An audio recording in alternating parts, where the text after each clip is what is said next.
Hi everyone, welcome back to Paru Veera life style. నా పేరు పార్వతి. ఈరోజు వీడియో ఏంటంటే శ్రీ పార్వతీదేవి స్నానం చేసిన మార్నీళ్ళ చెల్మ కోనేరు శివాలయం చరిత్ర గురించి అయితే వీడియో ఉంటుంది. ఈ మార్నీళ్ళ చెల్మ కోనేరు ఎక్కడ ఉంది, ఎందుకు నిర్మించారు, ఎవరు నిర్మించారు, ఫుల్ డీటెయిల్ అయితే ఉంటుంది.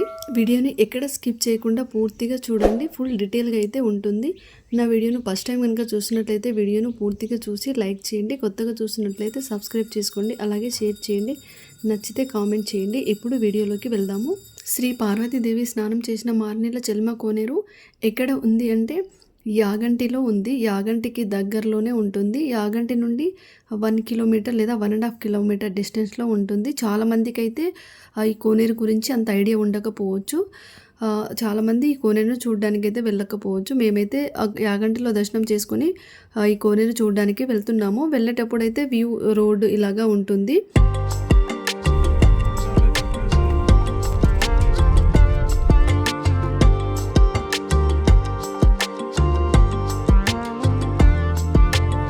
మార్నీళ్ళ చెల్మ కోనేరు దగ్గర అయితే వచ్చేసాము. కార్ పార్కింగ్ చేసేసుకుని లోపలికి అయితే వెళ్తున్నాము. ఈ కోనేరు చుట్టూతో ఇలాగా వ్యూ అయితే ఉంటుంది. ముందుగా ఈ కోనేరు దగ్గరికి వెళ్దాము. చూడండి, ఇదే పార్వతీదేవి స్నానం చేసిన కోనేరు. దీని చరిత్ర అయితే చాలా బాగుంటుంది. వీడియో ఎక్కడ స్కిప్ చేయకుండా పూర్తిగా చూడండి. కనిపిస్తుంది కదా ఈ కోనేరు. ఈ మార్నీళ్ళ చెల్మ కోనేరు చాలా హైట్లో గుట్ట మీద ఉంటుంది. ఇందులో వాటర్ ఎక్కడి నుండి వస్తాయో కూడా అర్థం అవ్వదు. ఇప్పుడు ఈ మార్నీళ్ళ చెల్మ కోనేరు చరిత్ర గురించి తెలుసుకుందాము. శ్రీ ఉమా మహేశ్వరులు కైలాసం నుండి యాగంటిలో ఉద్భవించుటకు వచ్చిచుండగా అమ్మవారు ఋతుక్రమం తప్పినారట. అప్పుడు అమ్మవారు, స్వామి మనము భూలోకంలో ఉద్భవించడానికి పోచున్నాము కదా, అక్కడికి వద్దు అని చెప్పినదంట. అప్పుడు శ్రీ ఉమామహేశ్వరులు కైలాసం నుండి ఈ ప్రదేశం వద్ద దిగి అమ్మవారు స్నానం చేయుటకు ఈశ్వరుడు ఇక్కడ గంగను ఉద్భవింపచేసినారు. ఆనాడు అలా ఉద్భవింపచేసిన గంగనే ఈ మారునీళ్ళ చెల్మ కోనేరు. ఇక్కడ ఒక శివాలయం కూడా ఏర్పాటు చేసుకొని ఇక్కడ అమ్మవారు 5 రోజుల ఋతు స్నానం చేసిన తర్వాత యాగంటి క్షేత్రమునందు ఉద్భవించిరి.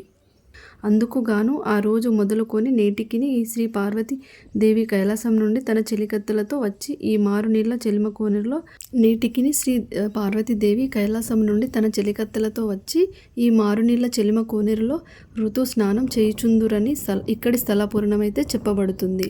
అంతేకాకుండా ఈ మార్నీళ్ళ చెల్మ కోనేరులోని గంగను మనం ఇంటికి తీసుకొని పోయి తీర్థంలాగా తాగిన సకల బాధలు తొలగి సుఖములు కలుగును అంటారు. అలాగే ఈ గంగను మన ఇంటిలో చల్లుకొని ఎడల ఎటువంటి వాస్తు దోషములు కానీ మరి ఇతర తప్పులున్నాను కానీ తొలగిపోతాయంట. మేమైతే ముందుగా ఈ కొలను దగ్గరకు వచ్చేసి మొక్కుకొని వాటర్ అలా పైన చల్లుకొని పక్కనే ఉన్న శివాలయానికి అయితే వెళ్తున్నాము. ఈ శివాలయం చరిత్ర గురించి కూడా తెలుసుకుందాము. ఈ శివాలయాన్ని ఎందుకు నిర్మించారు, ఎవరు నిర్మించారు అనేది కూడా తెలుసుకుందాము.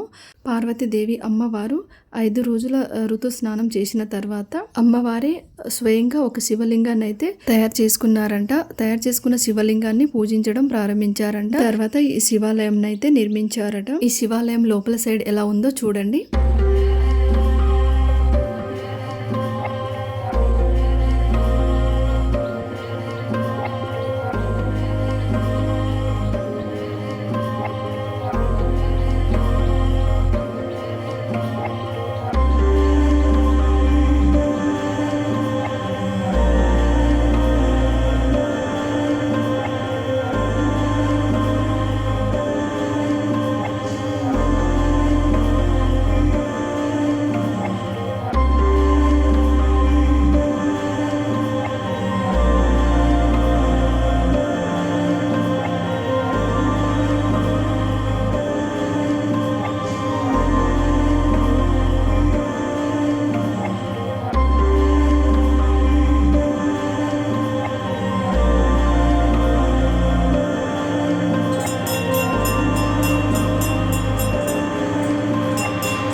మార్నిళ్ళ చెలిమ కోనేరు వద్ద శివాలయం అయితే ఇలాగా ఉంటుంది.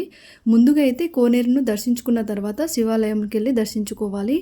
అలాగే ఇంకొకటి ముఖ్యమైన విషయం ఏంటంటే, సంతానం లేనివారు, అలాగే పిల్లలు లేనివారు, ఉద్యోగం లేనివారు, ఆరోగ్య సమస్యలు ఏమున్నా, ఏ ఇబ్బందులు ఉన్నా వారం రోజులకు ఒకసారి ఈ గుడికి వచ్చి కాయ కర్పూరం సమర్పించిన ఎడల శ్రీ పార్వతీదేవి కాపాడి అష్ట ఐశ్వర్యాలు ఇచ్చునని ఈ స్థల పురాణం అయితే చెప్పబడుతుంది. ఇప్పటికీ పార్వతీదేవి అమ్మవారు ఋతుక్రమం తప్పినప్పుడు వారి చెలికత్తెలతో వచ్చి ఇక్కడికి ఈ కోనేరులో స్నానం చేస్తుందని ఇక్కడి అయ్యగారులు చెప్తున్నారు. అలాగే స్థల పురాణం చెప్తుంది. అలాగే కోనేరు నుండి గంగను మనం ఇంటికి తీసుకెళ్ళేటప్పుడు మనం బాటిల్లో లేదా ఏ పాత్రలో తీసుకెళ్తామో ముందుగా కోనేరు నుండి గంగను తీసుకొని ఇక్కడ అమ్మవారు పార్వతీదేవి అమ్మవారి దగ్గర పెట్టి ఇలాగా మనం మొక్కుకొని ఓ 15 నిమిషాలు అక్కడ అమ్మవారి దగ్గర ఉంచిన తర్వాత మనం ఇంటికి తీసుకెళ్ళాలి. చూడండి, లోపల టెంపుల్ లోపల సైడ్కి ఇలాగా ఉంటుంది. అలాగే టెంపుల్ లోపల సైడే వేప చెట్టు ఉంటుంది పెద్దది. ఆ వేప చెట్టును కూడా ఇలాగా గాజులు బొట్టులు చీర కట్టి పూజిస్తారు. అలాగే ఇంకో సైడ్ వచ్చేసి ఈ తులసి కోట ఉంటుంది. తులసి కోట కూడా చాలా పెద్దగా ఉంది. రావి చెట్టు కూడా ఉంటుంది. అలాగే బయట సైడు పార్వతీ పరమేశ్వరులు ఇద్దరు ఇలాగా దర్శనమిస్తారు. ఈ టెంపుల్ అయితే చాలా బాగుంటుంది, ప్రశాంతంగా ఉంటుంది. అలాగే ఈ మార్నిళ్ళ చెలిమ కోనేరు కొండ పైన ఉంటుంది. పక్కనే శివాలయం ఉంటుంది. చూడడానికైతే చాలా బాగుంటుంది. చాలా ప్రశాంతంగా పీస్ఫుల్గా ఉంటుంది. ప్రకృతి మధ్యలో ఉంటుంది కాబట్టి. అలాగే శివాలయం లోపల గర్భగుడిలో అయితే ముందుగా నంది దర్శనం ఇస్తుంది. పక్కనే గణపయ్య దర్శనం ఇస్తాడు. ఇలాగా వెళ్ళడంతోనే లోపలి గర్భగుడిలో వెళ్ళడంతోనే శివలింగం దర్శనం ఇస్తుంది. పక్కనే వెనక సైడ్ అమ్మవారు పార్వతీ అమ్మవారు ఉంటుంది. అలాగే మార్నిళ్ళ చెల్మ కోనేరు చరిత్ర గురించి అయితే ఇక్కడ రాసి పెట్టారు, చూడండి.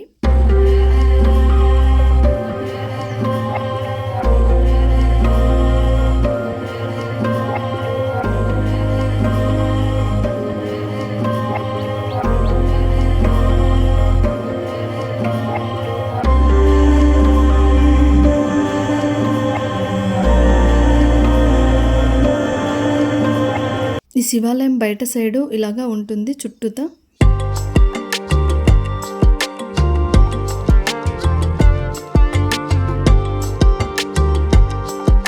ఆలయం వెనక సైడు వ్యూ అయితే ఇలాగా ఉంటుంది. ఇక్కడ ఆలయానికి సంబంధించిన రూమ్స్ కూడా కొన్ని ఉన్నాయి. ఆ రూమ్లకున్న గోడలకైతే శివయ్యకి సంబంధించిన విగ్రహాలను అలాగే పెయింట్ అయితే ఇలాగా వేస్తున్నారు. ఇక్కడ నందీశ్వరుడి విగ్రహం కూడా పెయింట్ వేస్తున్నారు. అలాగే ఇక్కడ అన్నదానం కూడా జరుగుతుందంట. మాకు ప్రసాదం కూడా పెట్టారు. మేము ఇక్కడ ప్రసాదం తీసుకొని ఇక్కడ నుండి అయితే మళ్ళీ స్టార్ట్ అయ్యాము.